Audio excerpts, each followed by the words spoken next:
31 de março de 1869. Rendendo homenagens a Kardec, que desencarnou repentinamente, Camille Flammarion, a convite da direção da Sociedade Espírita de Paris, no seu discurso pronunciado junto ao túmulo de Allan Kardec, disse que ele era o que eu denominaria o bom senso encarnado. Camille Flammarion, segundo Gabriel Delany, foi um filósofo enxertado em sábio, possuindo as artes da ciência e a ciência da arte. Em 26 de fevereiro de 1842, nasceu, a 1 hora, Nicolas Camille Flammarion, em Montigny-le-Roi, Haute-Marne, na França. Como ele mesmo diria mais tarde, estava muito impaciente para chegar à Terra e não esperou os 9 meses. Nasceu aos 7 meses. De modesta família de lavradores, ele era o mais velho de 4 filhos, apresentando qualidades excepcionais desde muito jovem. Aos 4 anos de idade já sabia ler, aos 4,5 sabia escrever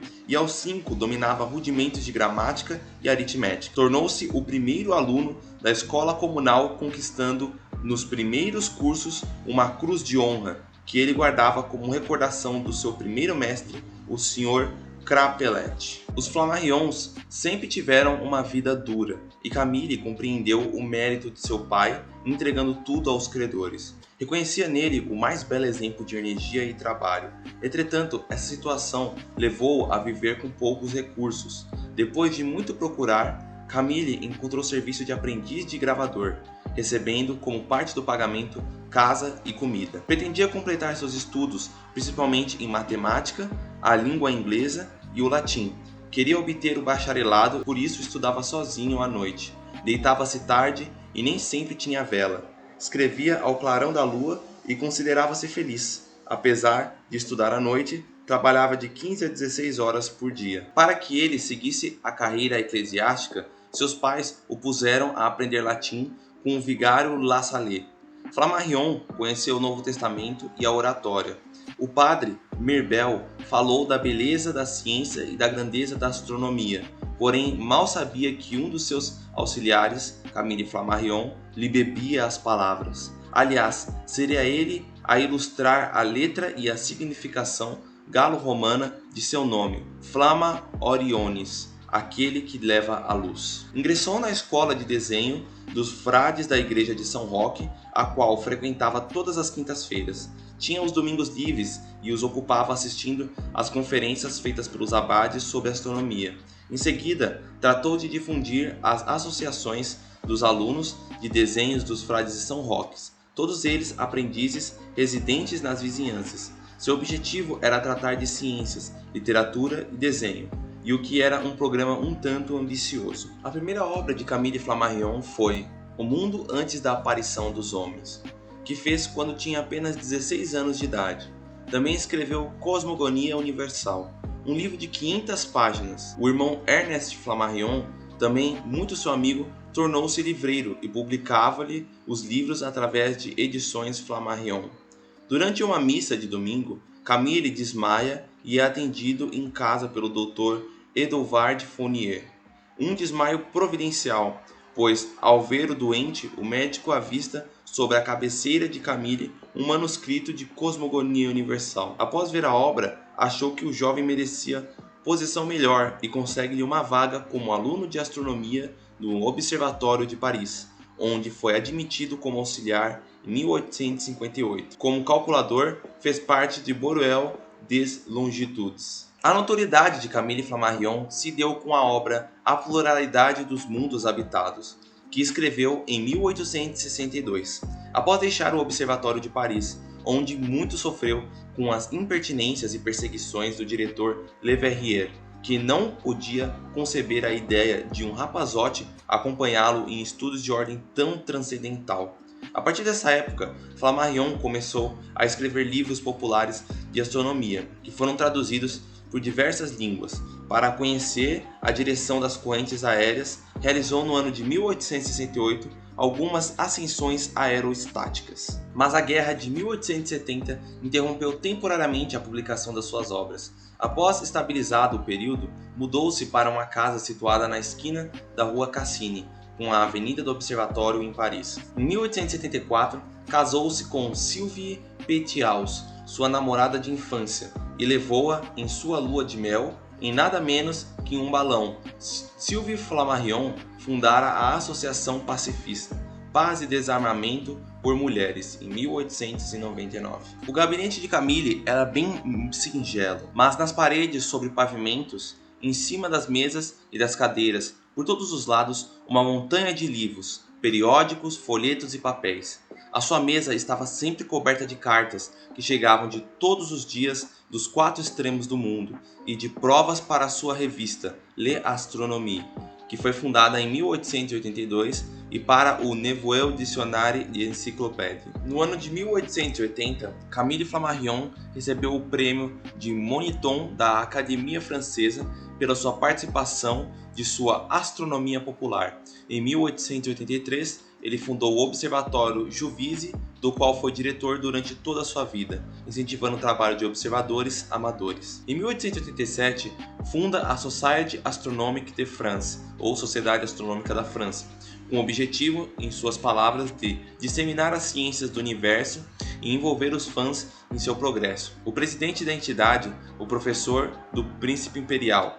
Seus trabalhos para a popularização da astronomia fizeram com que fosse agraciado em 1912 com o prêmio da Ordre Nationale, ou melhor, Ordem Nacional da Legião da Honra. Em 1919, viúvo, ele se casou com Gabrielle Renaudot, sua secretária durante anos. Em 1923, presidiu a Society for Psychical Research. Fez experiências, entre outras, com as médiums Madame Girardin, na casa de Victor Hugo, em Jersey, e Mademoiselle Ruth e Eusápia Paladino. O imperador Pedro II, amante das ciências, foi visitar o astrônomo em seu retiro e plantou com as suas próprias mãos, no parque, para perpetuar a sua memória e a sua passagem, um pequeno cedro de Líbano, de cujo o ato Flammarion, por sua vez, gravou em uma prancha de cobre os detalhes desse acontecimento. O primeiro contato de Flammarion com a doutrina dos espíritos se deu em uma livraria, onde ele teve acesso ao O Livro dos Espíritos, de Allan Kardec, em 1861. Ao folhear o livro, o astrônomo constatou que ele tratava, entre outros, do assunto do livro que ele estava escrevendo, a pluralidade dos mundos habitados. O que mais intrigava é que a origem das informações está atribuída a espíritos, o que ele resolveu verificar. Procurou Allan Kardec e passou a assistir às reuniões da Sociedade Parisiense de Estudos Espíritas, onde exercitava semanalmente na escrita automática, juntamente com outros médiuns, entre eles o jovem Théophile Gautier, e na sociedade ele obteve diversas mensagens assinadas por Galileu, algumas das quais Kardec inseriu no livro A Gênese. Flammarion frequentou também as sessões de uma médium de efeitos físicos, a Miss Huet, onde também iam pessoas famosas como Victorien Sardou e Oliveiro Didier. Em suas memórias, ele registra que viu a mesa erguer-se inteiramente sem causa aparente. Observou ditados que não podem ser explicados por atos voluntários das pessoas presentes. Outro grupo importante com que o jovem Flammarion parece ter tido contato por via literária e pessoalmente é o grupo de Victor Hugo. Suas publicações foram sendo resenhadas por Kardec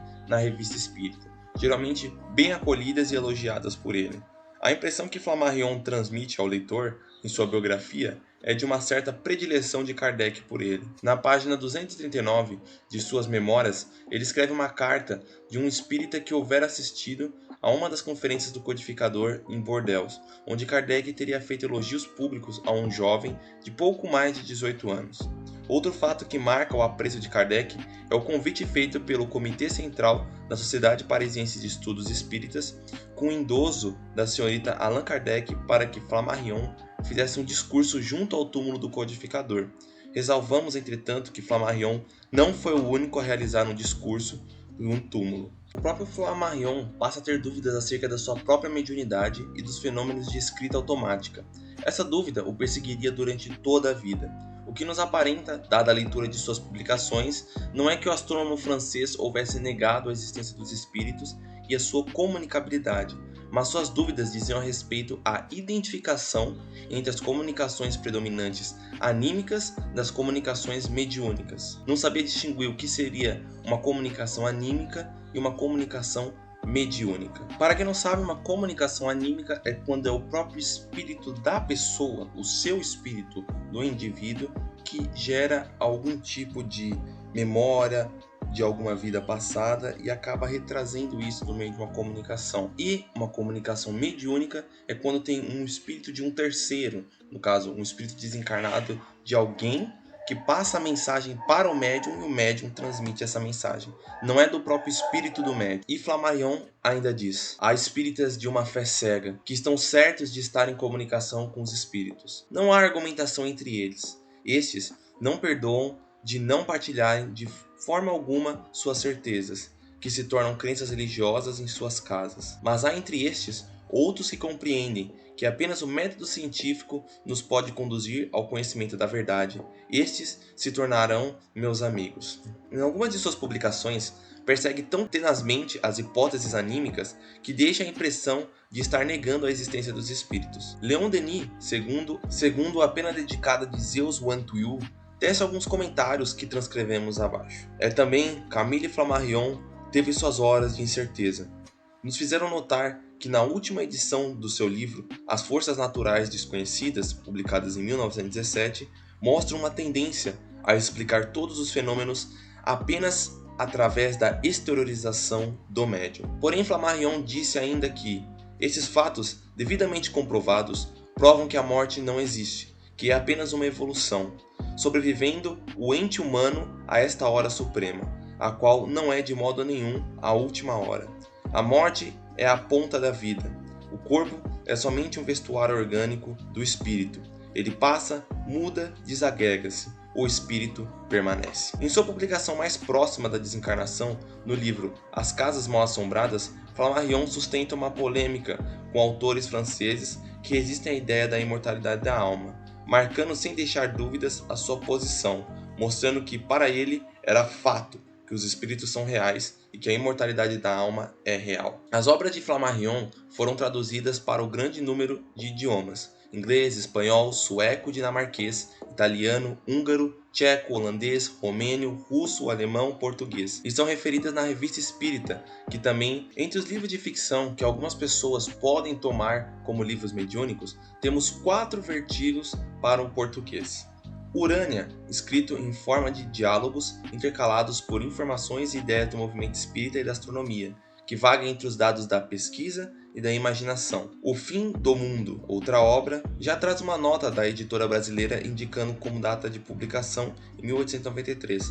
Trata-se de uma ficção ambientada no 25º século sobre o fim do sistema solar. Narrações do Infinito. Um título em português foi traduzido como Lumen. O autor considera como o 6º livro e define como um romance astronômico, escrito em forma de diálogos entre vivo e um morto. Kardec elogia este livro em 2 artigos publicados na Revista Espírita. Estrela, o outro livro, é a narrativa que tem por certo um amor de Rafael e Estrela.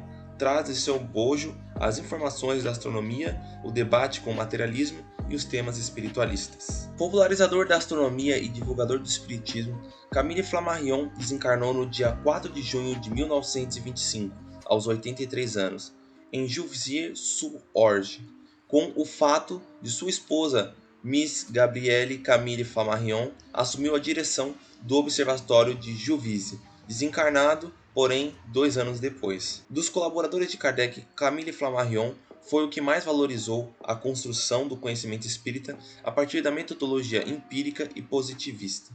Como consequência desta sua postura, ele passou anos de sua vida buscando fatos, sobre os quais construiu a convicção da imortalidade da alma, na comunicabilidade dos espíritos e na existência de faculdades extrasensoriais do homem, o que frutificou-se na metapsíquica de Charles Richer e posteriormente na parapsicologia de Heine. Muito obrigado a todos vocês que assistiram o vídeo. Peço encarecidamente, se inscrevam no canal, deem um like, ajudem o canal para que ele possa crescer e para podermos divulgar ainda mais essas informações.